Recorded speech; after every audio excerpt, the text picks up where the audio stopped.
تم نے اپنی میں کا علاج نہیں کیا تو تم صاف نہیں ہو سکتے۔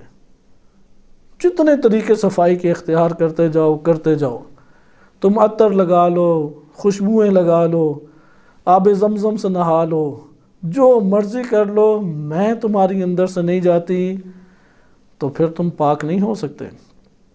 وہ گندگی تو اندر تمہارے چمٹی ہوئی ہے، کیونکہ تدبیر جو اپنی خود کرتا ہے، جو اللہ پہ توکل نہیں کرتا، جو اپنے آپ کو ہی سب کچھ سمجھتا ہے، اللہ کی باتیں چھوڑ کے اپنے مشورے، اللہ کی باتیں چھوڑ کے اپنی نصیحتیں، انسان آہستہ آہستہ منبع الہی سے اگر تعلق توڑ دے تو تاریکی اور گندگی کے علاوہ کچھ بھی نہیں ہے۔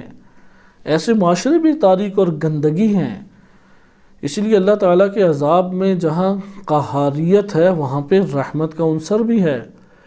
اس لیے اسی گندگی کو اللہ تعالیٰ نے معاشروں سے صاف کیا تاکہ زمین رہنے کے قابل بنے۔ جیسے آپ گھر میں گندگی زیادہ ہو جائے تو فرش دھوتے ہیں یا نہیں دھوتے، تو پھر جو کچھ آس پاس ہوتا ہے وہ سارا بہہ جاتا ہے۔ عذاب الہی بھی یہی ہے، وہ معاشرہ اتنا گندا ہو گیا، اس قدر گندگی کا ڈھیر بن گیا کہ اب عذاب الہی مومنین کے لیے رحمت بن کے آتا ہے، کیونکہ زمین رہنے کے قابل ہی نہیں بن رہی۔ وہ ان سب گندگی کے ڈھیروں کو اٹھا کے باہر پھینک دیتی ہے تاکہ زمین دوبارہ رہنے کے قابل بنے۔